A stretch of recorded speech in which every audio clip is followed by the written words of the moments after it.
Meus amados e queridos irmãos, boa noite a todos mais uma vez. É uma alegria vê-los aqui para estudarmos a palavra do Senhor. Nós estamos, pelas quartas-feiras, estudando o Catecismo Maior de Westminster e chegamos nas perguntas de número 165 a 167, que trata do batismo. Na quarta-feira passada, pela graça do Senhor, nós mostramos para vocês o que é, ou melhor, o que são os sacramentos. E nós, então, mostramos para vocês o contexto que os pastores puritanos, eles escreveram os símbolos de fé de Westminster, que foi o rompimento da igreja protestante, né? O rompimento da igreja anglicana, a formação da igreja anglicana e o rompimento com a igreja católica. E daí então foi necessário e foi preciso, a partir daquele momento, fazer então um catecismo que ensinasse o povo acerca das doutrinas conforme o entendimento reformado. E nós vamos então perceber isso e entender, né, que o nosso entendimento sobre os sacramentos é completamente diferente do pensamento católico romano acerca da ministração da Santa Ceia e também do batismo. E nós então mostramos algumas nuances disso, né, para vocês, mostrando que o pensamento católico, ele vê o batismo com o poder de regeneração e de salvação, e nós explicamos o porquê disso, e também nós mostramos, né, que no catolicismo romano o entendimento de Santa Ceia é diferente do nosso, porque lá eles entendem que no momento em que você come do pão e do vinho, esses elementos eles se transformam no corpo e no sangue de Cristo. É a doutrina da transubstanciação. E nós tratamos um pouquinho também sobre a questão da contextualização, mostrando que hoje, por causa da teologia liberal, os seminários evangélicos, eles estão ensinando os pastores e os missionários que vão para terras longínquas pregar a outras etnias, aos ribeirinhos, aos índios, aos indígenas. Eles então hoje ensinam a contextualização e estão transformando, mudando, trocando os elementos pão e vinho pelos elementos da cultura aonde eles estão pregando o evangelho. E nós mostramos, né, que nós repudiamos isso, não cremos que isso é bíblico, né, entendemos que isso é prejudicial à saúde da vida da igreja, porque o Senhor, na sua santa sabedoria, ele estabeleceu os elementos universais que existem em todas as culturas, em todas as épocas, e eles não podem ser mudados ao bel prazer da invencionice humana para poder aproximar Cristo de algum povo. É o povo que tem que se aproximar de Cristo através da água do batismo, do pão e do vinho, que representam o corpo e o sangue de Cristo. Não podemos trocar. Não podemos fazer isso na Santa Ceia, não. Não podemos permitir isso com pastores, não. Mas bíblico é apresentar a forma com a qual o apóstolo Paulo diz em 1 Coríntios, porque eu recebi do Senhor o que também vos entreguei. E ele vai falar que os elementos são pão e vinho. E não podemos trocar. Não podemos deixar isso acontecer. Não podemos, irmãos, aceitar que isso seja ceia. Para nós, ceia, como nós entendemos, é pão e vinho. Então, trocados elementos é uma refeição qualquer, menos um sacramento. E eu expliquei que sacramento é um voto, uma aliança, um juramento que você toma com Cristo. Então, qual é o primeiro juramento, o primeiro sacramento que nós vemos Cristo deixar para a sua igreja? Então percebam que na Igreja Católica Romana, aqueles que passaram por lá, há 7 sacramentos. Você passa por todos eles. do início da sua vida cristã até a morte. Então, crisma, né, e você vai, batismo, e depois você passa pelo casamento, que também é um sacramento, e depois você chega, né, na unção dos mortos, na extrema unção, quando você morre. São 7 sacramentos. Mas para nós, o entendimento protestante, reformado, puritano, só são 2. Qual é o primeiro deles? O primeiro deles, irmãos, está em Mateus, capítulo de número 28. Vamos abrir as Sagradas Escrituras e vamos comprovar isso. Mateus 28, verso de número 19. Diz assim a palavra do Senhor: Ide, portanto, fazei discípulos de todas as nações, batizando-os em nome do Pai, do Filho e do Espírito Santo. Percebam aqui, o Senhor Jesus Cristo, ele está ascendendo aos céus e ele vai deixar uma ordem para os seus discípulos, que é ir por todas as nações, fazendo pessoas à imagem de Cristo, discípulos de Cristo, mas para que eles sejam introduzidos, recebidos na igreja, eles precisavam ser batizados. Então não existe ovelha fora do aprisco. E para entrar no aprisco, essa ovelha, ela tem que ser batizada. Não existe membro fora do corpo. Portanto, meus amados irmãos, o primeiro passo, depois que nós cremos em Cristo, é o batismo. E nós vamos perceber isso desde o início do Evangelho, quando João Batista se levantou no Rio Jordão, batizando para arrependimento e fé no Messias. Então, o batismo, irmãos, é a entrada, a porta de entrada no corpo de Cristo. Então, nós precisamos aqui entender alguns detalhes. Em primeiro lugar, batismo. Primeira pergunta aqui: batismo, irmãos, salva? Sim ou não? Não. O batismo não salva, mas o batismo é a porta de entrada na igreja para o salvo. Todo aquele que se diz salvo, crê em Cristo, o símbolo, a mostra e o juramento que ele faz é através do batismo, mostrando publicamente que ele entregou a sua vida para o Senhor. Segunda pergunta que nós fazemos aqui: o que significa a palavra batismo? Já se perguntaram? A palavra batismo, irmãos, vem do grego baptismos, que significa lavar.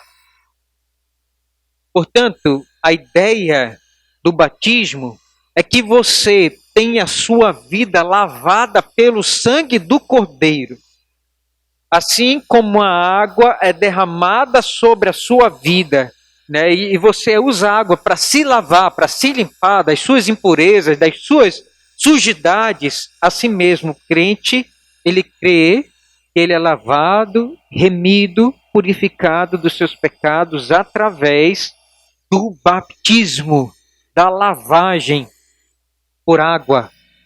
Representa a lavagem do sangue de Cristo. Então, batismo, irmãos, tem a ideia de lavar. Isso nós vamos encontrar, está certo, em vários textos das Sagradas Escrituras, Marcos 7, em Hebreus também. Nós vamos sempre encontrar a palavra batismo ligado à lavagem de mãos, de copos, de camas, de roupa. Essa é a ideia, meus irmãos, que os judeus têm de batismo, lavar. Agora, nós vamos encontrar uma corrente, principalmente daqueles que são imersionistas, ou seja, aqueles que batizam por imersão. Eles dizem que a palavra batismo significa imergir, mas isso é desconhecido do povo judeu. Desde a antiga aliança, não se fazia imersão, se fazia lavagem. Então, a ideia, meus irmãos, de batismo para nós, e por isso nós permanecemos jogando água em cima, é justamente de lavar e não de imergir, tá certo? Então, nós vamos ver isso em várias passagens, né, das Sagradas Escrituras. E, irmãos, nós vamos perceber, tá certo, que a maioria dos batismos, onde eles foram feitos, não existia rio para poder imergir. Então, a ideia mesmo aqui de batismo é de lavar, é de borrifar, é de jogar água. Então, agora nós vamos aqui para uma terceira pergunta. Quais são os tipos de batismo que nós encontramos? Vamos lá, quem sabe aí? Nós encontramos três tipos. Três tipos. O primeiro deles, como eu disse aqui, é por imersão. É aquele batismo em que o sacerdote, o oficiante, o ministro, ele mergulha a pessoa na água. Segundo tipo de batismo, por aspersão. Esse é o que a nossa igreja, né, as igrejas de herança reformada fazem. Pega a água e joga em cima da cabeça. Né? É o batismo. Nós aspergimos, nós jogamos água na cabeça. Tá certo? E o terceiro tipo de batismo é por efusão. As igrejas, né, orientais, elas então usavam jarros com água e jogavam em cima da pessoa, molhava a pessoa todinha. Esse é o terceiro tipo de batismo. Imersão, aspersão, efusão. Nós vamos encontrar esses três tipos de batismo. Então, nós entendemos, eu quero que você tenha isso claro no seu coração. E, meus irmãos, o batismo, como ele não é o meio de salvação, mas sim no nome pela fé em Cristo Jesus, nós temos então tranquilidade com relação ao batismo. Nós não somos de maneira nenhuma contrária a qualquer tipo de batismo. Nós temos que ter tranquilidade, porque nós sabemos que não é a quantidade de água que salva. Senão nós íamos para o meio do Oceano Atlântico para ser batizados. Se fosse esse, né, o meio eficaz de nos salvar, eu queria era muita água. Eu queria era mergulhar em muita água. Mas não é. A água é somente um símbolo, aponta para aquela operação que o sangue de Cristo faz no nosso coração e na nossa alma.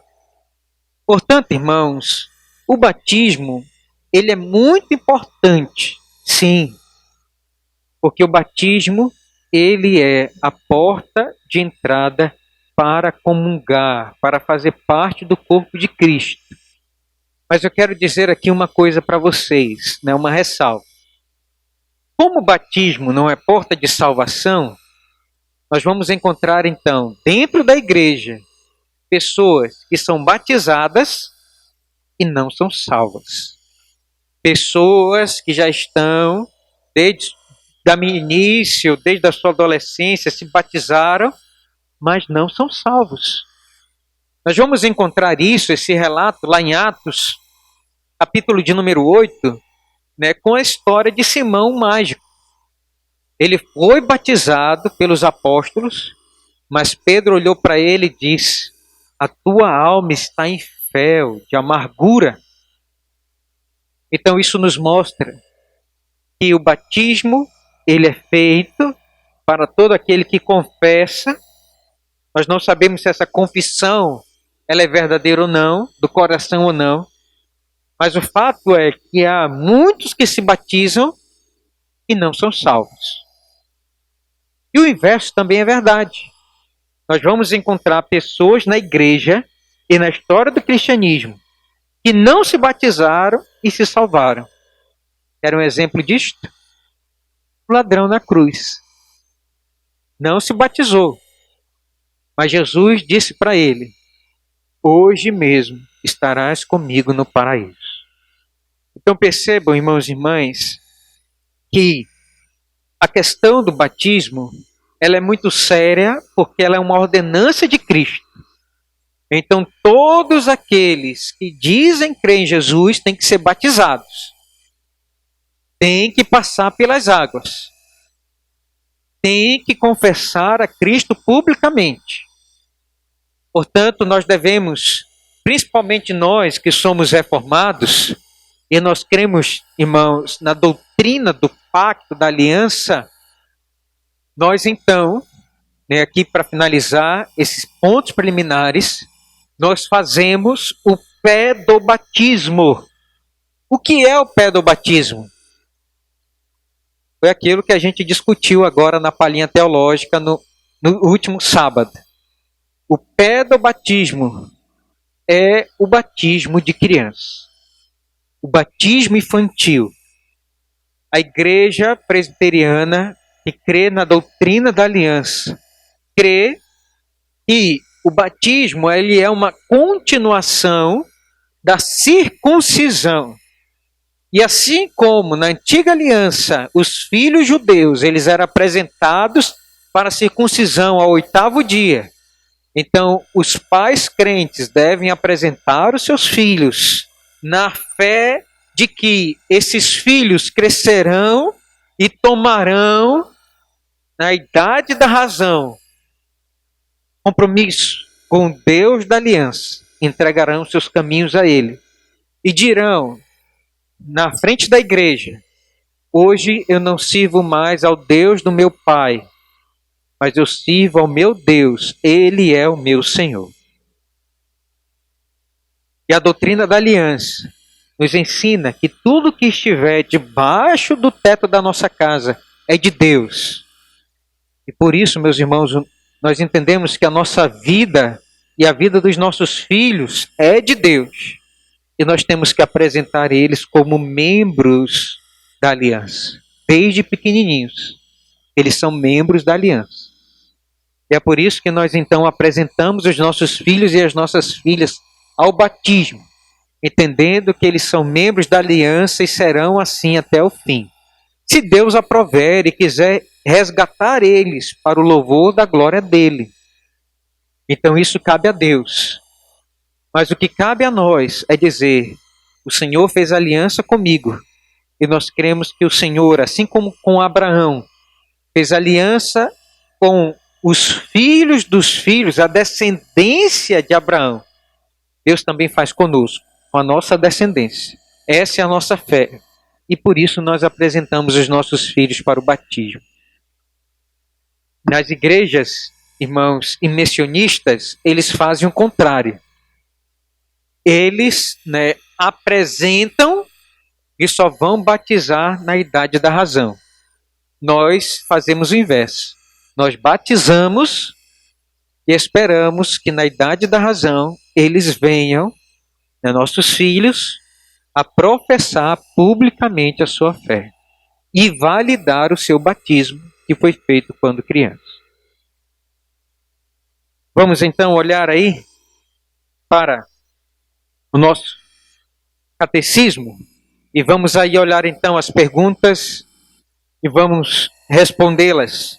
Em primeiro lugar, o que é batismo? Resposta: batismo é um sacramento do Novo Testamento, no qual Cristo ordenou a lavagem com água em nome do Pai, do Filho e do Espírito Santo, para ser um sinal e selo de nos unir a si mesmo, da remissão de pecados pelo seu sangue e da regeneração pelo seu Espírito, da adoção e ressurreição para a vida eterna.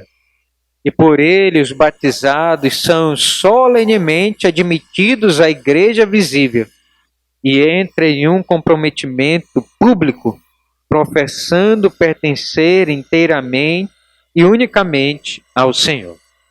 Percebam aqui, os pastores puritanos eles vão delinear o seguinte: o batismo ele tem que ser feito no nome do Pai, do Filho e do Espírito Santo. A nossa fé é uma fé trinitária. Um Deus que nos criou, Um Deus que nos redimiu, nos salvou na segunda pessoa da Trindade, e esse Deus que nos batiza pelo seu Santo Espírito, é Ele que nos consola, é Ele que nos regenera, é Ele que nos santifica. Então, esse é o batismo. Segunda pergunta. Pergunta 166. A quem deve ser ministrado o batismo? Resposta.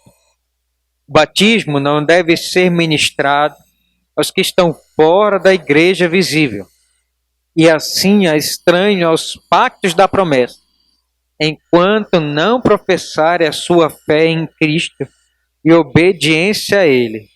Porém, as crianças cujos pais, ou um só deles, professarem a fé em Cristo e obediência a Ele, estão, quanto a isto, dentro do pacto e devem ser batizados. Perceba aqui que os pastores puritanos eles vão delinear o seguinte: os pais devem apresentar as crianças para o batismo. E eles vão dizer, se os dois não forem crentes, um só pode apresentar. E na fé deste pai ou mãe, ela vai ser educada, vai ser tutoriada e vai ser criada nos caminhos do Senhor e será ensinada no pacto que ela deve fazer assim que entender o Evangelho. Isso pode acontecer aos 12, aos 14, aos 16, até aos 18 anos. Então, essa criança, ela pode ser entregue, né, para o batismo por um dos pais. Quando os dois não são crentes, não fazem parte da igreja, então, meus irmãos, nós entendemos que não deve ser apresentado. Deve ser apresentado por um ou pelos dois, mas um tem que ser crente em Cristo Jesus. Tá certo? Existem, né, aqueles pastores que fazem isso, até mesmo, né, se houver um familiar.